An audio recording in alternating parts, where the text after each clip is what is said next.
Hello बच्चों, मैं जयनाथ राही, जीव विज्ञान शिक्षक।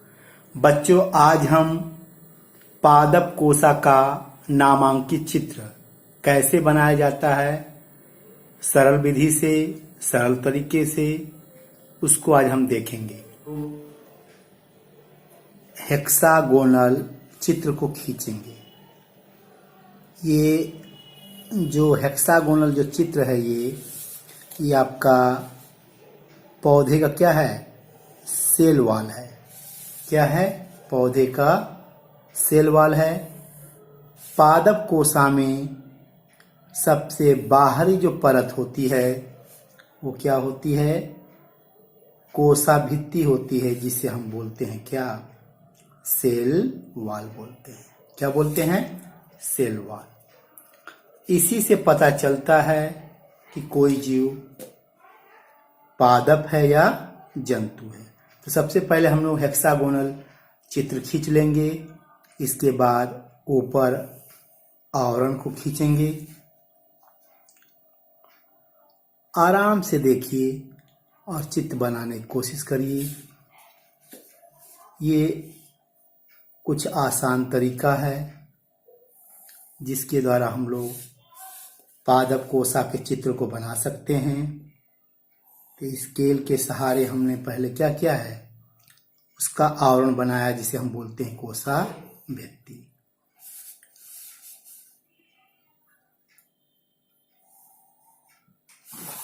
उसके बाद हम इसके किनारे वाले भाग को बनाने की कोशिश करेंगे।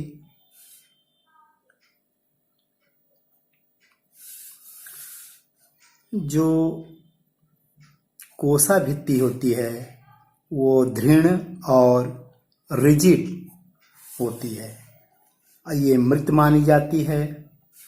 यह पादप कोशा को सुरक्षा प्रदान करती है, उसे फटने से रोकती है। किसी भी पादप कोशा भित्ति में 3 परत होती है: प्राथमिक कोशा भित्ति, द्वितीयक कोशा भित्ति और मिडिल लेमेला। पादप कोशा में जो मिडिल लेमेला होता है वह कैल्शियम और मैग्नीशियम पेक्टेट का बना होता है। इस तरह देखिए बच्चों, हमने हेक्सागोनल बना लिया। अब बीच में हम लोग हल्का सा लाइन खींचेंगे। आप डॉट डॉट करके भी लाइन खींच सकते हैं या पूरा लाइन खींच सकते हैं। इस तरह हमने क्या किया है? बीच में लाइन खींचा है।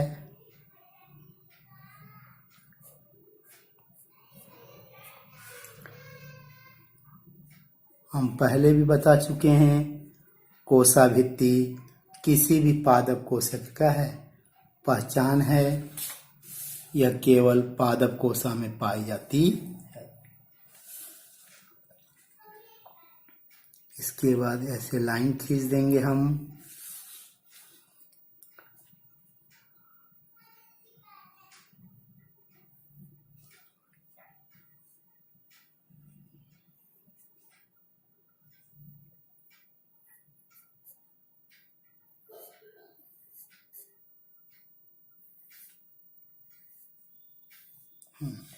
ये आपका हो गया आउटर मोस्ट लेयर, जिसको हम कोशा भित्ति कहते हैं। इसके बाद हम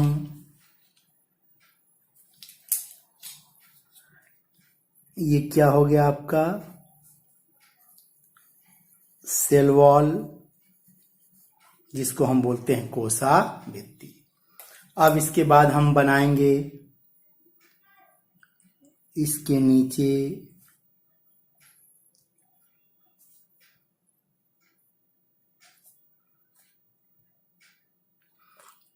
कोशा कला बनाएंगे, जिसको सेल मेम्ब्रेन के नाम से जानते हैं। कोशा कला लिपोप्रोटीन की बनी होती है। यह जंतु कोशा की पहली परत मानी जाती है, जबकि पादप कोशा की दूसरी परत मानी जाती है। पहली परत क्या होता है?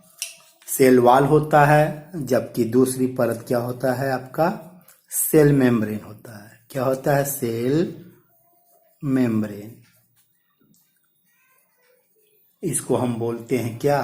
कोसा झिल्ली, कोसा कला। अब देखते हैं बीच में आपका क्या पाया जाता है?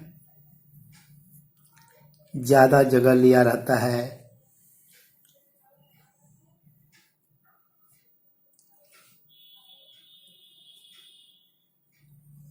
रिक्तिका।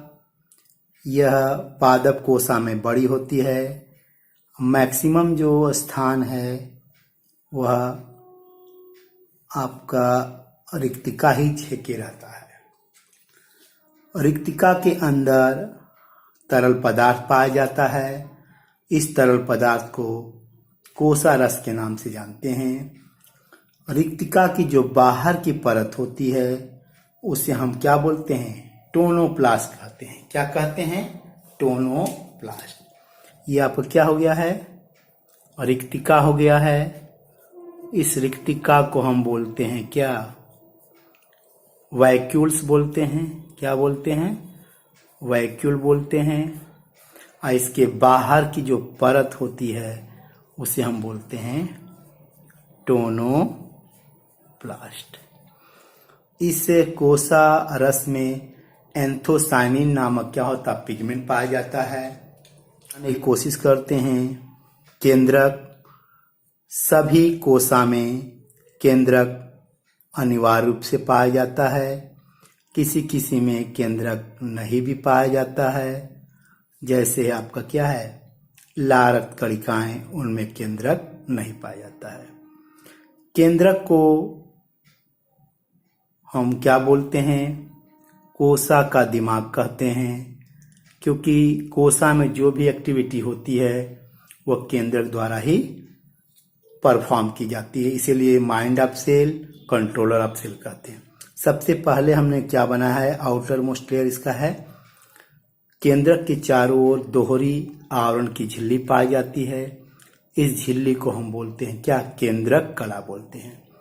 बीच में आपका केंद्रिका पाया जाता है और अंदर धागे जैसी संरचना पाई जाती है, जिसे हम बोलते हैं क्या? क्रोमेटिन धागे।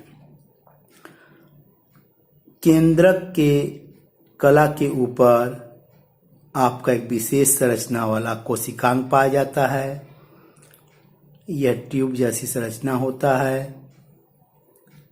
इसे हम क्या बोलते हैं? इंडोप्लाज्मिक रेटिकुलम बोलते हैं। क्या बोलते हैं? इंडोप्लाज्मिक रेटिकुलम बोलते हैं। कभी कभी इंडोप्लाज्मिक रेटिकुलम के ऊपर आपके राइबोसोम चिपके होते हैं। ये कैसे राइबोसोम होते हैं? 80 राइबोसोम होते हैं। केंद्रक कला के ऊपर भी आपके क्या होते हैं? 80 राइबोसोम पाए जाते हैं। तो जिस इंडोप्लाज्मिक रेटिकुलम पर राइबोसोम पाए जाते हैं, ऐसे इंडोप्लाज्मिक रेटिकुलम को हम बोलते हैं क्या? Rough endoplasmic reticulum. कभी कभी इंडोप्लाज्मिक रेटिकुलम के ऊपर राइबोसोम नहीं पाया जाता है, तो ऐसे राइबोसोम को हम बोलते हैं स्मूथ इंडोप्लाज्मिक रेटिकुलम। अब देखते हैं आपका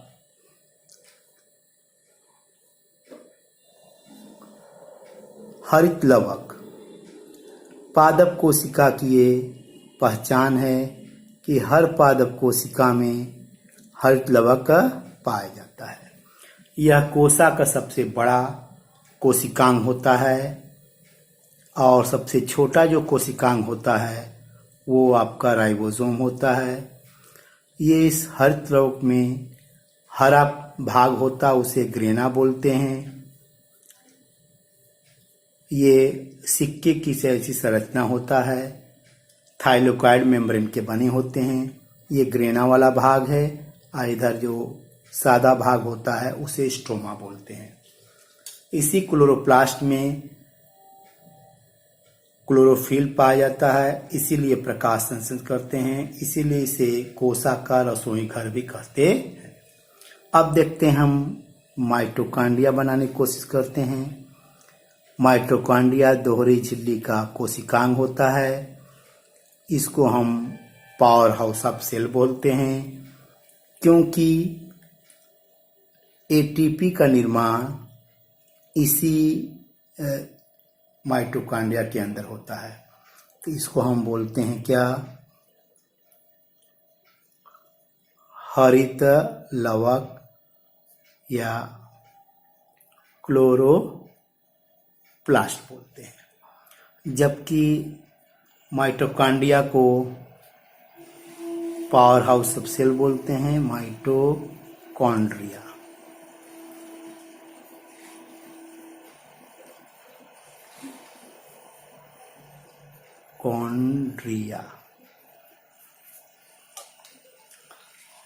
इसके बाद आपका एक विशेष संरचना वाला कोशिकांग पाया जाता है।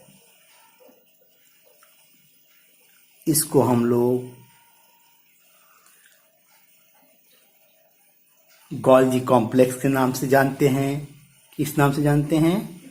गोल्गी कॉम्प्लेक्स के नाम से जानते हैं।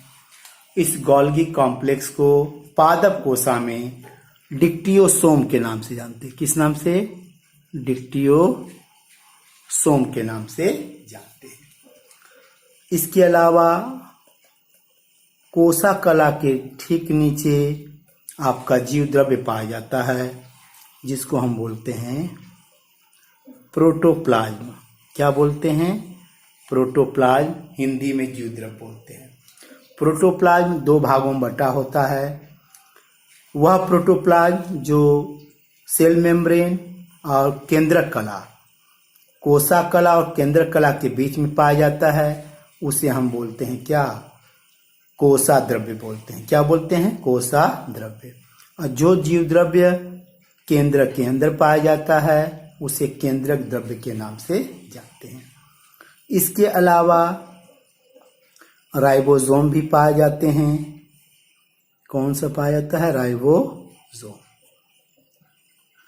तो राइबोसोम ये 80S राइबोसोम है, जो कोशा द्रव्य में बिखरा होता है। यह सबसे छोटा कोशिकांग होता है। यह प्रोटीन संश्लेषण में मदद करता है। लाइसोसोम भी पाया जाता है इसमें। क्या पाया जाता है? लाइसोसोम भी पाया जाता है। इतने मुख्य आपके क्या होते हैं? अंगक पाए जाते हैं किसी पादप कोशा में। इस चित्र को अब हम लोग क्या कर सकते हैं? कलर भी कर सकते हैं, जिससे ये सुंदरता इसकी और बढ़ जाएगी। इस तरह हम कलर करके इस पादप कोशा के चित्र को और भी अट्रैक्टिव बना सकते हैं। नमस्कार, धन्यवाद।